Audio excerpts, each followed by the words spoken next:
تیرا حسین باغ نبوت کا پھول ہے، حیدر کی اس میں جان ہے، خون رسول ہے۔ نحمده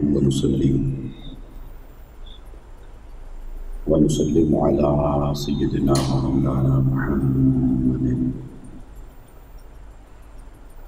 رسول النبي الأمين المكين الحنين الكريم الرؤوف الرحيم، أما بعد، فأعوذ بالله من الشيطان الرجيم، بسم الله الرحمن الرحيم، ولا تحسبن الذين قتلوا في سبيل الله أموات بل أحياء عند ربهم يرزقون، صدق الله العظيم وصدق رسوله النبي الكريم،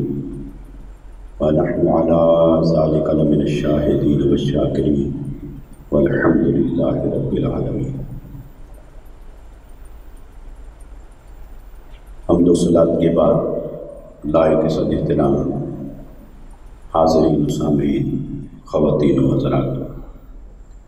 اللہ اور اس کے حبیب صلی اللہ علیہ وسلم کا فضل و کرم ہے، جس کے صدقے سے ہم سب جمعۃ المبارک کی اس بابرکت نشست کے اندر حاضر ہیں۔ دعا کریں اللہ تبارک و تعالی ہم سب کی حاضری اپنی بارگاہ میں قبول و منظور فرمائے۔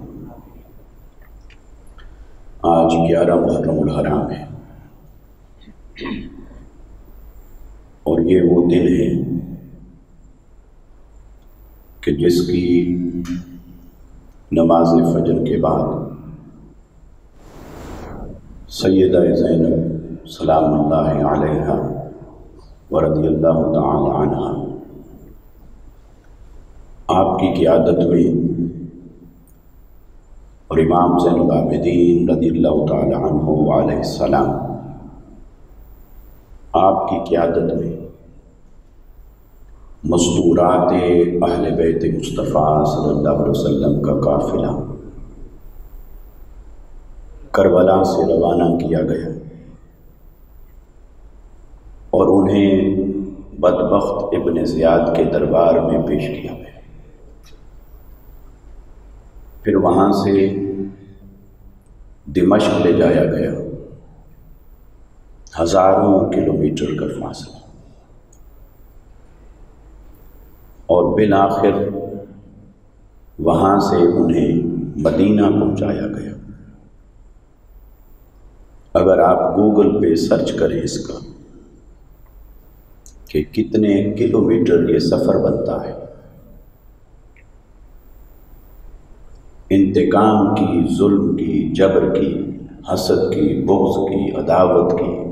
کوئی حد ہوتی ہے؟ معاذ اللہ جن کا سر انور لینا چاہتے تھے وہ تو لے لیا، لیکن مستورات اہل بیت مصطفیٰ سے کیا خطرہ تھا یزید کے تخت کو؟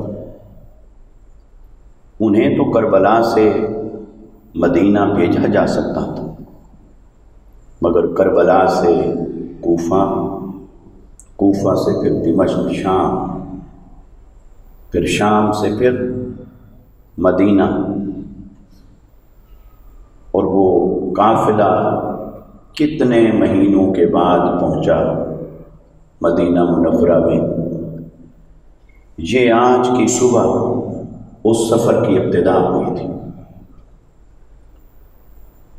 اور قربان جائیں امام علی مقام رضی اللہ تعالیٰ عنہ کی شہادت پر، آپ کی قربانی پر، آپ کی استقامت پر، آپ کے صبر پر، آپ کی حق گوئی پر۔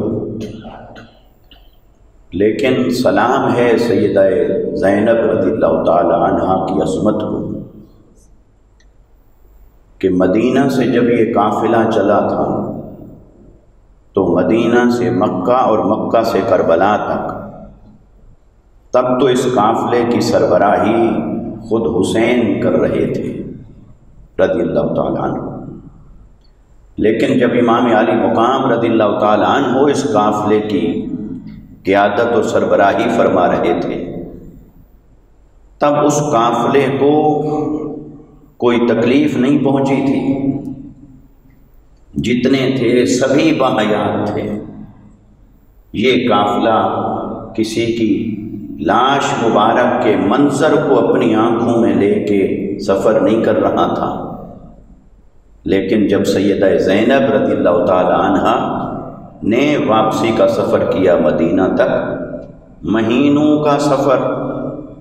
ہزاروں کلومیٹرز کا سفر، اور پیش آنے والے دل گداز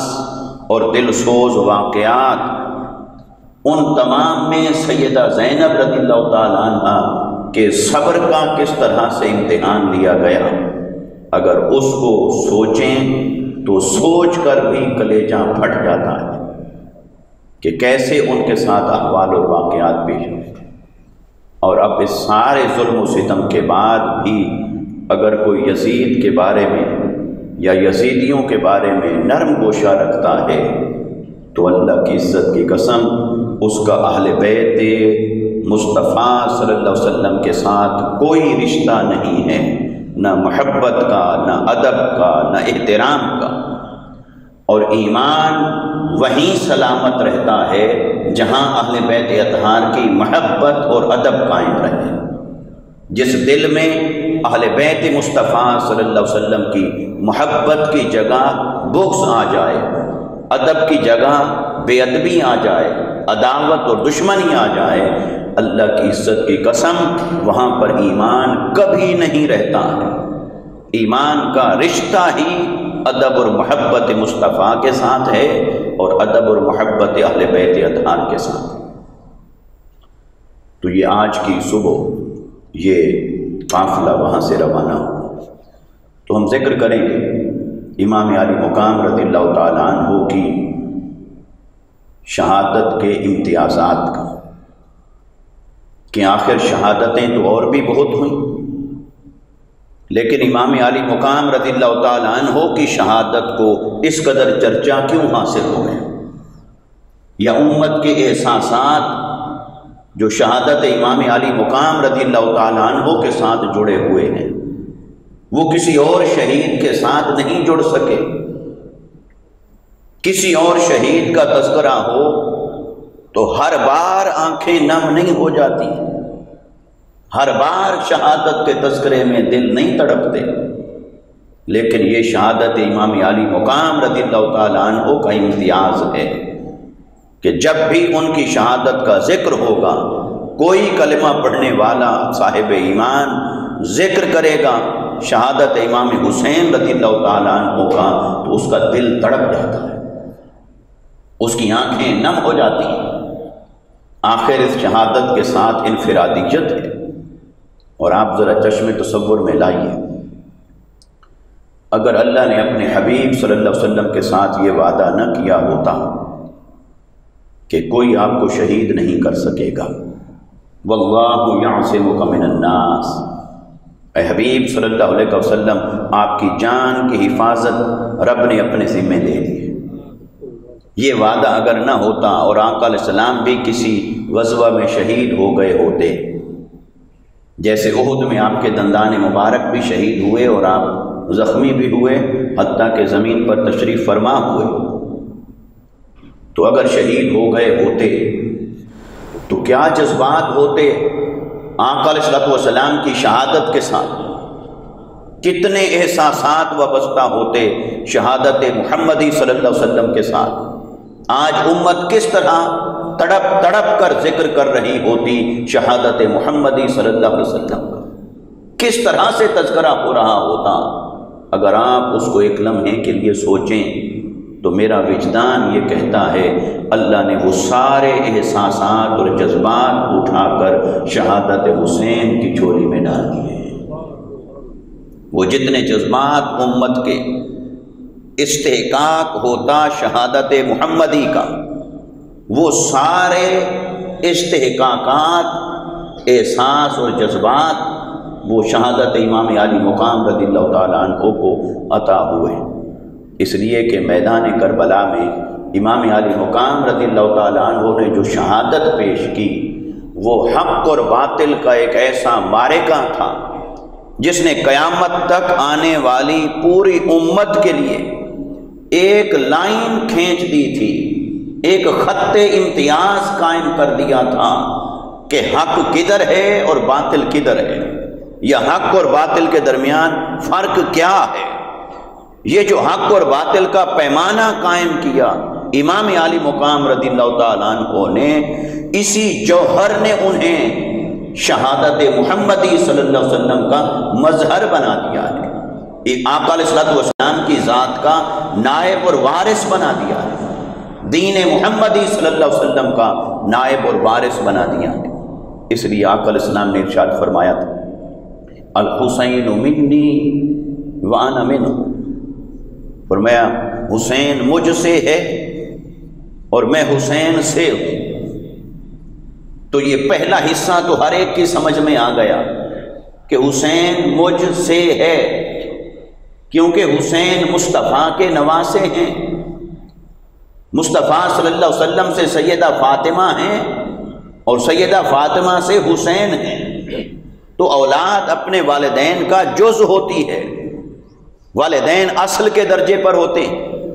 وہ جز ہوتے ہیں۔ اس لیے آپ بھی جینز ٹیسٹ کرتے ہیں، جو خصوصیات ان جینز کے اندر والدین میں پائی جاتی ہیں وہی منتقل ہوتی ہیں اولاد کے اندر جینیاٹیکلی۔ تو اسی طرح جو والدین ہیں وہ اصل ہیں اور جو اولاد ہے وہ ان کا جز ہے، ان کی فرع ہے۔ جو والدین ہیں وہ ایسے مثال لیں جیسے درخت کا تنا ہے، پھر اس درخت میں سے شاخیں نکلتی ہیں، تو ایسا نہیں ہوتا کہ درخت تو آم کا ہو مگر جو شاخیں نکل آئیں وہ کھجور کی ہوں، جو شاخیں نکلیں تو وہ انگور کی ہوں، شاخیں نکلیں تو وہ جامن کی ہوں، کسی اور شے کی ہوں، کسی اور درخت کی ہوں، نہیں، وہ اس میں برقرار رہتی ہے اس کی اصل۔ تو اصل اور فرع کا تعلق رہتا ہے۔ تو یہ بات تو سمجھ میں آ گئی کہ امام علی مقام رضی اللہ تعالیٰ عنہ آقا علیہ الصلوۃ والسلام میں سے ہیں، کیونکہ آقا علیہ الصلوۃ والسلام میں سے ان کا وجود ظاہر ہوا، ان کی ولادت آقا علیہ الصلوۃ والسلام کے نسب مبارک میں سے ہو رہی، یہ تو سمجھ میں آ گئی بات۔ لیکن اگلی بات حیران کن تھی کہ میں حسین میں سے ہوں، اور حضور شیخ الاسلام ڈاکٹر محمد طاہر القادری مدظل العالی فرماتے ہیں کہ گویا کہ 61 ہجری تک حدیث کا پہلا جز تو نمایاں تھا، عیاں تھا، اس کا معنی اور مفہوم واضح تھا کہ حسین مجھ سے ہے۔ اس لیے میرے آقا کبھی کندھوں پہ اٹھائے پھرتے ہیں، کبھی جمعہ کا خطبہ روک کر انہیں اٹھاتے ہیں اور سنبھالتے ہیں،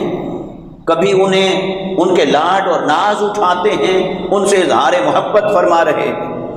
لیکن 61 ہجری تک یہ تو منظر آنکھیں دیکھتی رہیں کہ حسین مصطفیٰ میں سے ہیں، لیکن اس کی سمجھ کربلا کے اندر آئی کہ میں حسین میں سے ہوں۔ گویا یہ مطلب تھا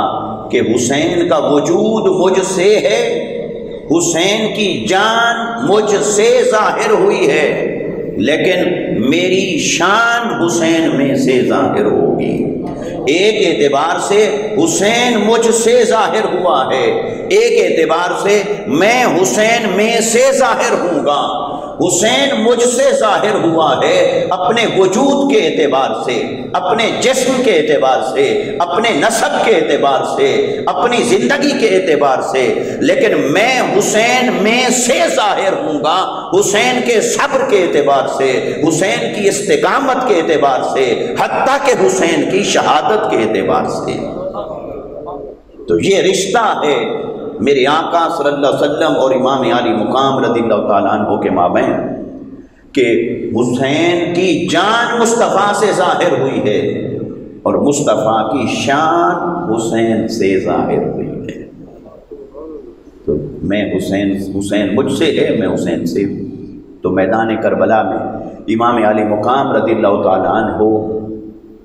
سے میرے آقا صلی اللہ علیہ وسلم کی شہادت کی شان ظاہر ہوئی۔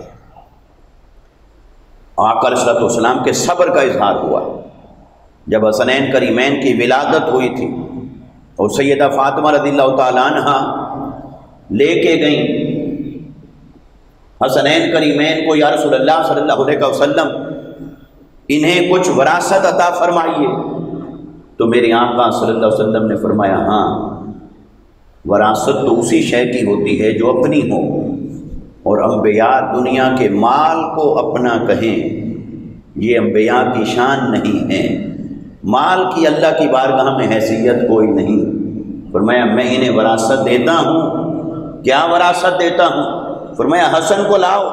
جب انہیں آگے کیا تو میرے آقا صلی اللہ علیہ وسلم نے فرمایا میں اپنی سیادت اور سرداری ان کو وراثت میں دیتا ہوں، اور فرمایا کہ میں اپنا تحمل اور بردباری ان کو وراثت میں دیتا ہوں۔ اور جب امام حسین رضی اللہ تعالیٰ عنہ کو آگے کیا تو میرے آقا نے فرمایا ہاں میں اپنا صبر حسین کو وراثت میں دیتا ہوں، میں اپنی سخاوت حسین کو وراثت میں دیتا ہوں۔ تو مصطفیٰ نے سخاوت جب حسین کو وراثت میں دی تو مصطفیٰ نے جو تھا وہ لٹایا تھا۔ میرے آقا کی بارگاہ میں اگر ہیرے جواہرات آتے، درہم و دینار آتے، مسجد نبوی میں بعض اوقات مال غنیمت کا ڈھیر لگ جاتا، لیکن جود و سخائے محمدی صلی اللہ علیہ وسلم کا عالم یہ تھا کہ کچھ بھی مسجد سے لے کر گھر نہیں جاتے تھے، سب کچھ وہیں لٹا دیتے تھے، خیرات کر دیتے، تقسیم کر دیتے، سب کچھ تقسیم کر دیتے تھے۔ اور ایک دن تو اتنا مال غنیمت آیا کہ آقا علیہ السلام دن بھر تقسیم فرماتے رہے، حتیٰ کہ ظہر ہو گئی، مگر مال ابھی بچا ہوا تھا۔ میرے آقا اٹھ کر گھر تک نہیں گئے، پھر بیٹھے، پھر تقسیم کرتے رہے، پھر نماز عصر ہو گئی، پھر تقسیم کرتے رہے، اس وقت تک اٹھ کر گھر نہیں گئے جب تک جو تھا وہ سب کچھ لٹا نہیں دیا، تقسیم نہیں کر دیا۔ یہ سخاوت محمدی تھی۔ مگر کربلا میں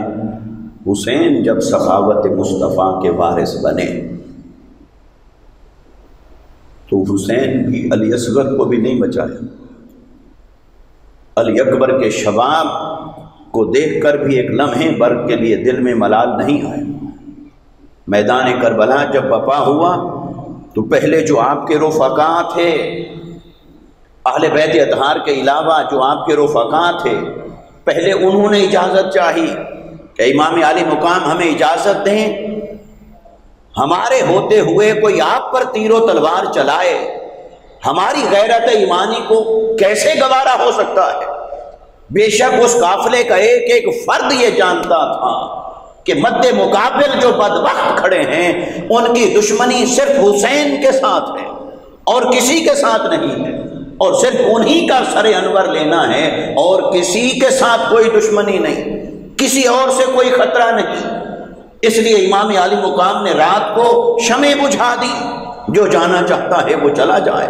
مگر یہ ان کی وفاداری تھی، ان کی استقامت تھی، ان کی محبت تھی، کوئی بھی نہیں گیا۔ اور جب صبح ہوئی، 10 محرم الحرام کی صبح ہوئی، تو پہلے رفقا نے عرض کی کہ اے ہمارے سردار، اے ہمارے مالک و مولا، پہلے ہم جانے دیں گے، بعد میں کوئی آپ تک پہنچ سکے گا۔ تو ہر ایک جانیں اپنی قربان کرتا رہا، حتیٰ کہ خاندان بنو ہاشم کی باری آ گئی۔ اور خاندان بنو ہاشم میں حضرت قاسم بھی تھے،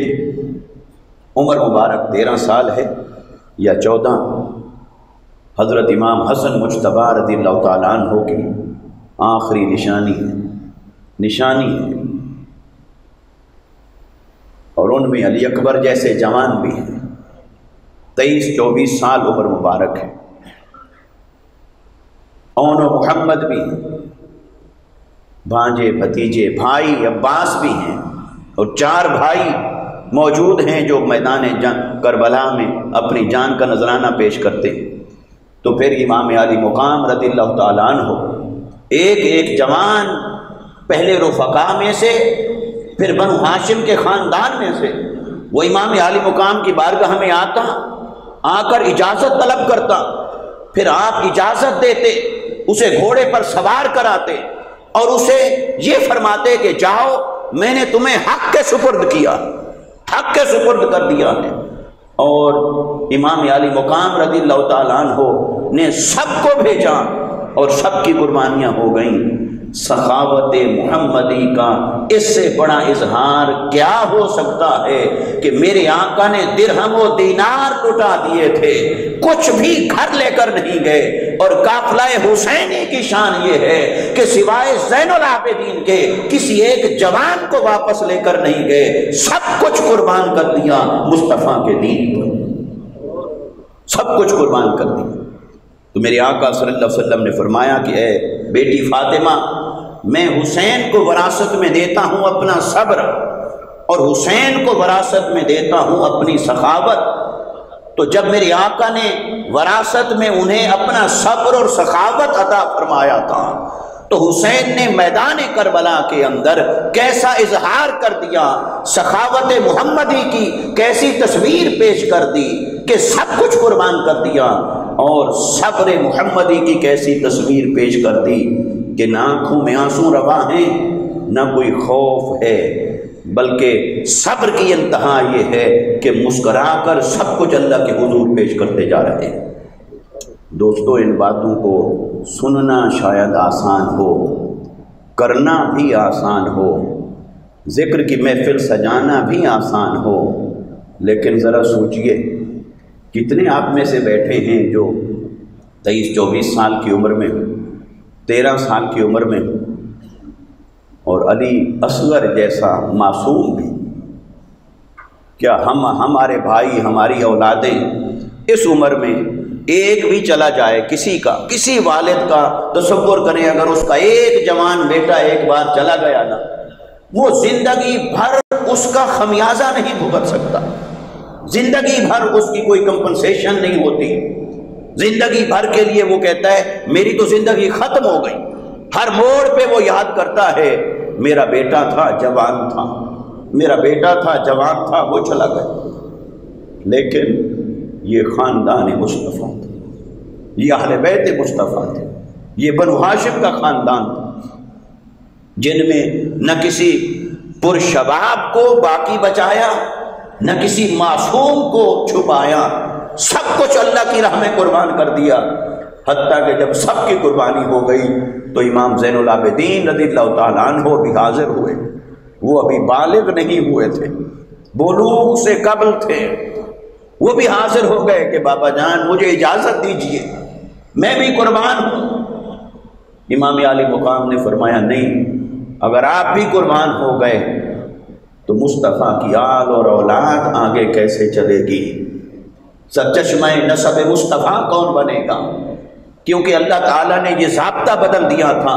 کہ میرے آقا کی اولاد کو، نسب کو، آپ کی آل کو آپ کے بیٹے سے نہیں چلایا،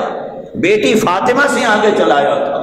اور آج فاطمہ کی اولاد بھی میدان کربلا میں کھڑی ہے، اور اگر حسین کے سبھی بیٹے شہید ہو جائیں تو پھر نسب آگے کیسے چلے گا؟ تو رب کی حکمت بھی یہی تھی، مصطفیٰ کی منشا بھی یہی تھی۔ تو حضرت امام حسین نے فرمایا بیٹا آپ بیمار ہیں، پھر بالغ بھی نہیں، تو لہٰذا آپ آرام فرمائیں۔ تو انہیں بڑے اصرار سے روکا اور پھر خود روانہ ہوئے، اور خود روانہ ہوئے جب، تو ذرا سوچئے وہ جو میدان سج گیا تھا 10 محرم الحرام کی صبح، جنگیں اور بھی ہوئیں، غزوات اور بھی ہوئیں، مگر اس کا اور ان کا فرق ہے۔ غزوہ بدر میں جب جتنے بھی تھے 313 کھڑے تھے، مگر وہ 313 اس یقین کے ساتھ نہیں کھڑے تھے کہ آج ہم میں سے کوئی نہیں رہے گا، انہیں پھر بھی جینے کی کوئی نہ کوئی امید باقی تھی۔ لیکن یہ کربلا میں جو کھڑے تھے 72 نفوس قدسیہ، اور ان کے سامنے تھا لشکر 5000 سے زیادہ کا، ان 72 میں سے بھی کسی کو کوئی ذہن کے کسی کونے خانے میں کوئی خیال ہوگا کہ ان 72 میں سے بھی کوئی اس میدان سے زندہ جائے گا؟ 5000 کا جب سامنا ہے تو امام عالی مقام رضی اللہ تعالیٰ عنہ جس طرح جا رہے تھے ایسے، یعنی اپنی موت کو سامنے دیکھ کر، ایک ہے لڑائی ہوتی ہے، جنگ ہوتی ہے، غزوات ہوتی ہیں، آج بھی ہوتی ہیں، اس میں ہوتا ہے کہ پتہ نہیں کون بچتا ہے کون مرتا ہے، کون جاتا ہے کون رہتا ہے، یہ امکان موجود ہوتا ہے۔ لیکن ایک ایسی جگہ جہاں کوئی امکان بھی ظاہراً نہ ہو، ظاہراً کوئی امکان بھی نہ ہو، اور روحانی اعتبار سے وہ سب منظر جانتے ہوں۔ امام عالی مقام رضی اللہ تعالیٰ عنہ جب میدان کربلا کے اندر کھڑے تھے تو آپ نے قافلے کا سٹے اور قیام ایسے نہیں فرمایا تھا، دائیں بائیں سے پوچھا، جب دیکھا کہ نہ میری کسی شرط پہ آ رہے ہیں، نہ کسی بات پہ آ رہے ہیں، نہ مجھے آگے جانے دیتے ہیں، نہ پیچھے جانے دیتے ہیں، نہ کسی محاذ پہ جہاد کے لیے جانے دیتے ہیں، اور ایک ہی شرط ہے کہ ہاتھ دے دو اور بیعت دے دو، تو بیعت تو حسین کر نہیں سکتے، تو اس لیے تو کہاں کہ سرداد نہ داد دست در دست یزید، وہ مانگتے تھے ہاتھ کہ بیعت کر لیجئے۔ امام عالی مقام رضی اللہ تعالیٰ عنہ نے یہ فیصلہ کیا کہ میں ہاتھ نہیں دوں گا، میں سر دے سکتا ہوں، اپنا ہاتھ تمہارے ہاتھ میں نہیں دے سکتا، تو سر مبارک دے دیا، ہاتھ نہیں دیا۔ تو اس شان کے ساتھ امام عالی مقام رضی اللہ تعالیٰ عنہ نے یہ ساری قربانی دی۔ تو اس میدان میں جب کھڑے تھے تو ظاہری حالات کے اعتبار سے بھی انہیں یقین تھا کہ ہم شہادت ہی ہمارا مقدر ہے، اور روحانی اعتبار سے بھی وہ سارے منظر جانتے تھے کہ یہی وہ مقام ہے جہاں ہماری شہادت ہے۔ امام عالی مقام نے گرد و پیش سے پوچھا کہ جب دیکھا کہ اب آگے جانے کی کوئی راہ نہیں رہی، سبیل نہیں رہی، کہاں اس جگہ کا نام کیا ہے؟ تو اس کا ایک معروف نام تھا اس وقت، وہ میرے ذہن میں مستحضر نہیں، کسی نے آ کے بتایا یہ ہے، فرمایا نہیں کوئی اور کسی کو لاؤ، کوئی اور نام بھی ہو اس کا تو بتاؤ۔ تو پھر کسی نے آ کر بتایا ہاں اس کا ایک غیر معروف نام ہے، اسے کرب و بلا بھی کہتے ہیں۔ تو امام عالی مقام رضی اللہ تعالیٰ عنہ نے قافلے والوں سے کہا بس یہی ٹھہر جائیے، یہ جو اس کا نام آج تک غیر معروف تھا، آج کے بعد اس کا ہر نام غیر معروف ہو جائے گا، یہی نام معروف ہوگا کربلا۔ اور فرمایا یہی ہے کہ آج تک یہ کربلا تھی، اور آج ہماری شہادتوں کے بعد یہ کربلائے معلی بن جائے گی۔ اور معلی کا لفظ اردو لٹریچر میں دو جگہ ہی آیا ہے، عرش معلی اور کربلائے معلی، کیونکہ معلی وہی ہے جہاں اس کا جلوہ موجود ہو، تو وہ اپنی شان کے ساتھ عرش پہ موجود ہے، اس کا حسن و جمال، اس کے انوار و تجلیات یا تو عرش پر آشکار ہیں، بے حجاب ہیں، یا پھر کربلا کے میدان پر جب امام عالی مقام نے قربانی دی اپنے خاندان کی، جب ساری قربانی دی اور روح قفس انصری سے پرواز کرتی تھی ہر شہید کی، تو اللہ تعالیٰ اپنے جلوہ حق کو ان کے سامنے آشکار فرماتا تھا۔ یہی شہید کی شان ہے کہ اللہ تعالیٰ اسے اپنے حسن کی، اپنے نور کی زیارت عطا فرماتا ہے۔ جب میری آقا سے کسی نے پوچھا تھا کہ شہید کو کتنا تکلیف ہوتی ہے، فرمایا چیونٹی کے کاٹنے سے جتنا ہوتی ہے وہ بھی نہیں، سوئی کے چبھونے سے جتنا ہوتی ہے وہ بھی نہیں، اس لیے کہ وہ تکلیف کیسے محسوس کرے جسم کی، ادھر جان جانے کا وقت ہوتا ہے، ادھر اللہ تعالیٰ اپنے حسن و جمال کو اس کے سامنے آشکار فرما دیتا ہے۔ ارے یوسف کا حسن سامنے آیا تو مصر کی عورتیں چھری کے کاٹنے کی ضرب کو بھول گئیں، اس کی تکلیف اور اذیت کو بھول گئیں کہ سیب کٹ رہا ہے یا ہاتھ کٹ رہا ہے۔ حسن یوسف میں اگر کوئی محو ہو کر، مستغرق ہو کر اپنی انگلیوں کے کٹنے کے غم سے بے نیاز ہو سکتا ہے، تو یہ تو جلوہ حق تھا اور یہ حسین تھے، تو دیکھنے والا اس کے جلوے میں ایسا منہمک اور مستغرق ہوا کہ نہ جان کے کٹنے کا غم ہوا نہ کچھ ہوا۔ وہ روحانی طور پر اس کربلا کو کربلائے معلی بنا رہے تھے، اس لیے امام عالی مقام کو جب یہ پتہ چل گیا کہ یہ کربلائے معلی ہے، فرمایا یہیں ٹھہرو، اور وہیں قیام ہوا۔ اور یہ اسی جگہ سے ایک پہلے صفین سے واپسی پر، صفین سے، جنگ صفین سے واپسی پر امام عالی مقام رضی اللہ تعالی حضرت علی المرتضیٰ رضی اللہ تعالیٰ عنہ کا گزر ہوا تھا، ان کا گزر ہوا تھا۔ انہوں نے کہا اے قافلے والو، فرات کے کنارے تھوڑی دیر ٹھہر جانا، وہاں میں نے اس ریت کو اپنی آنکھوں سے دیکھنا ہے، ٹھہرنا ذرا یہاں قیام کرنا۔ تو جب وہاں قافلہ ٹھہرا، آپ اپنے عصا مبارک سے ریت پر دیکھ رہے تھے اور نشان لگا رہے تھے، اور نشان لگا کے آپ نے نشاندہی فرما دی تھی یہاں ایک قافلہ رکے گا، یہ ان کے کجاوے، ان کے اونٹ، ان کے خیمے، یہ ان کا مقام اور محل ہوگا۔ تو یہ جو ان کا مقام اور محل ہے یہاں وہ ٹھہریں گے۔ اور آپ فرماتے جا رہے تھے اے ابو عبداللہ صبر کرنا اس مقام پر۔ امام عالی مقام رضی اللہ تعالی عنہ کی کنیت تھی ابو عبداللہ، یا ابا عبداللہ، اے ابو عبداللہ یہاں پر صبر کرنا۔ کسی نے پوچھا اے امام وقت مولا کائنات رضی اللہ تعالی عنہ، یہ کیا آپ کہہ رہے ہیں؟ فرمایا ہاں ہمیں سب خبریں ہیں، مصطفیٰ نے سب بتا دیا ہے۔ حضرت عبداللہ بن عباس فرماتے ہیں ہم خاندان بنو ہاشم، ہم خاندان مصطفیٰ صلی اللہ علیہ وسلم، ہم میں سے کوئی شخص اس سے بے خبر نہیں تھا کہ حسین کی شہادت ہوگی، ہم میں سے کوئی بے خبر نہیں تھا کہ حسین کی شہادت کہاں ہوگی اور کس سن میں ہوگی اور شہید کرنے والے کون ہوں گے۔ ارے وہ سبھی شکلیں پہچانتے تھے، سبھی مقامات کو جانتے تھے، لیکن کوئی سوچے کہ پھر اپنے آپ کو بچایا کیوں نہیں؟ اس سے بچانا کمال نہیں تھا، اپنے آپ کو اس قربانی سے گزارنا کمال تھا۔ جس قربانی کے ظلم و ستم کو بھی جانتے اس کو اس میں سے گزرنا کمال تھا۔ بچہ ہمارا امتحان جب دیتا ہے تو راتوں کو جاگ رہا ہوتا ہے، ماں سو رہی ہے، باپ بھی سو گیا، بھائی بہنیں سب سو گئے، وہ جاگ رہا ہے۔ اسے ہم کیا کہہ کے سوتے ہیں؟ بیٹا تم تھوڑی دیر اور جاگو، پھر صبح بھی جلدی اٹھنا، الارم لگاؤ، پڑھنا ہے آپ نے۔ وہ اس کی تکلیف ہمیں محسوس کیوں نہیں ہوتی اس وقت؟ اس لیے کہ ایک طرف وہ تکلیف ہے، دوسری طرف اس تکلیف کے نتیجے میں حاصل ہونے والی منزل ہے، مقام اور مرتبہ ہے، وہ ڈگری ہے۔ تو دنیاوی مفادات ہوں ایک طرف کسی تکلیف کے نتیجے میں، تو ہمیں وہ تکلیف محسوس نہیں ہوتی۔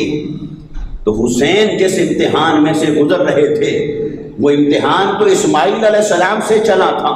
وہ عشق الہی کا امتحان تھا، وہ تو مصطفیٰ کا قرض چکا رہے تھے، اور قیامت تک آنے والی امت مسلمہ کو ایک ایسا راستہ دکھا رہے تھے کہ دین اور ایمان صرف مسجدوں میں نمازیں پڑھتے رہنے کا نام نہیں، صرف احرام باندھ کر حج اور عمرے کرتے رہنے کا نام نہیں۔ اگر تخت اور اقتدار پر کوئی ایسا شخص قابض ہو جائے جو نمازوں کے نظام کو معاشرے سے نکال دے، یا اقامت صلاۃ اور ایتاء زکوٰۃ کے نظام پر حملہ آور ہو جائے، تو اس وقت محض مسجدوں میں بیٹھے رہنا ہی دین محمدی کی وفاداری نہیں، بلکہ میدان میں اتر کر جانے قربان کر کے اس باطل سے ٹکرا جانا،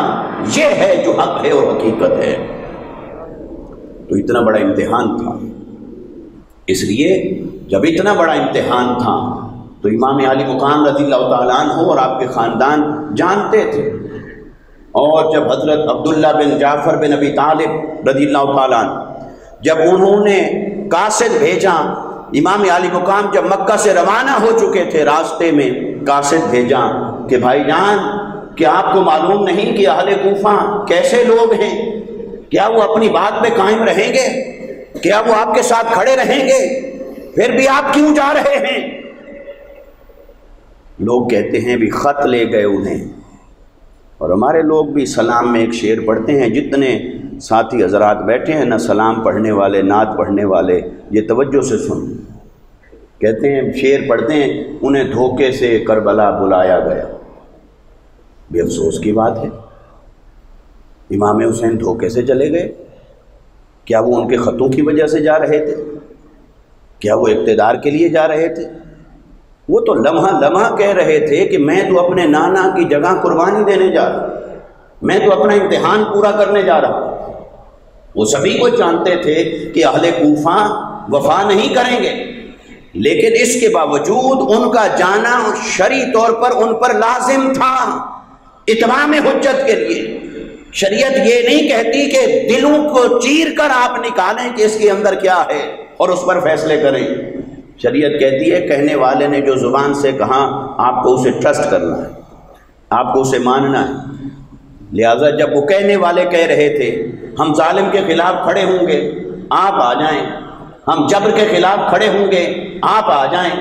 ہم اس فاسق اور فاجر کے خلاف کھڑے ہوں گے آپ آ جائیں، ہم دین محمدی کے لیے اٹھیں گے آپ آ جائیں، آپ امر بالمعروف اور نہی عن المنکر کا جھنڈا تھامیں، ہم آپ کے ساتھ کھڑے ہیں آپ آ جائیں۔ تو امام عالی مقام بے شک ان کے انجام کو جانتے تھے، ان کی بے وفائی سے بھی بے خبر نہیں تھے، مگر امام عالی مقام کے لیے ظاہری طور پر حجت قائم ہو چکی تھی۔ اگر آپ کہتے کہ نہیں تم جھوٹ بول رہے ہو، تمہاری بدنیتی ہے۔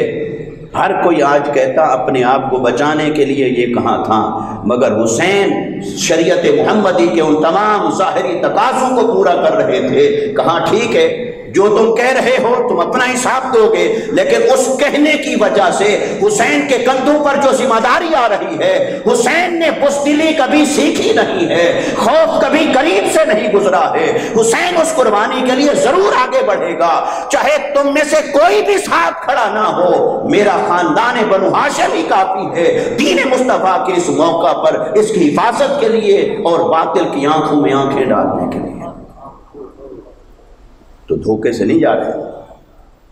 تو خاندان بنو ہاشم یہ جانتا تھا۔ حضرت ابو ہریرہ رضی اللہ تعالیٰ عنہ آپ سے ایک روایت، آپ فرماتے ہیں کہ میں نے مصطفیٰ صلی اللہ علیہ وسلم سے 2 قسم کے علم حاصل کیے ہیں، 2 قسم کی حدیثیں لی ہیں، 2 قسم کے تھیلے مجھے ملے ہیں علم کے۔ فرمایا ایک وہ ہے جسے میں ظاہر کرتا رہتا ہوں،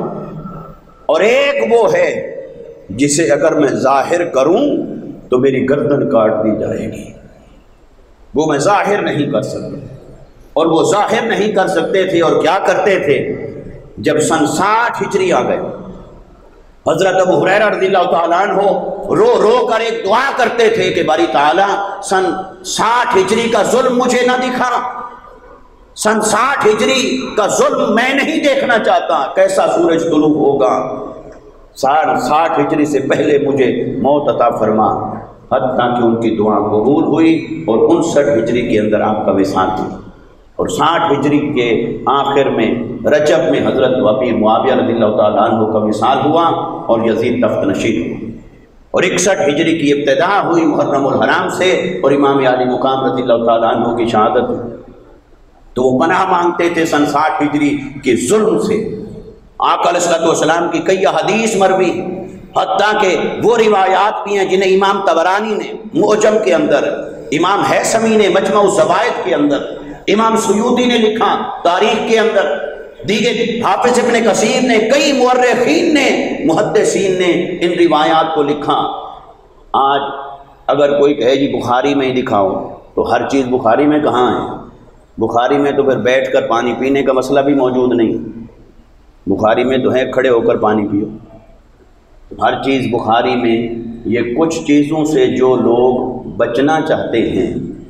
یہ ان کا آرگومنٹ ہوتا ہے کہ بخاری میں دکھاؤ۔ بھائی تم یہ بات تو کر سکتے ہو کہ حدیث میں دکھاؤ، یہ کیسے کہہ سکتے ہو بخاری میں دکھاؤ؟ ہمارا ایمان حدیث پر ہے یا امام بخاری پر ہے؟ امام بخاری تو اس لیے قابل احترام ہے کہ حدیثیں لکھیں، اور امام بخاری کہتے ہیں مجھے 1 لاکھ حدیث صحیح یاد ہے، اور بخاری میں کتنی لکھیں؟ وہ تو ریپیٹیشن نکال دیں تو 2200، تو یہ تو ان کی کلیکشن ہے، یہ تو سلیکشن ہے امام بخاری کی، کل حدیث کو تھوڑی امام بخاری نے جمع کر دیا۔ تو پھر ان تمام حدیث میں یہ موجود ہے روایات میں کہ آقا علیہ الصلوۃ والسلام نے فرما دیا تھا کہ سن 60 ہجری میں ظلم کی حکومت قائم ہوگی۔ فرمایا میری امت کا اتحاد، میری امت کی وحدت منتشر ہوگی، پارا پارا ہوگی، من امارت الصبیان 9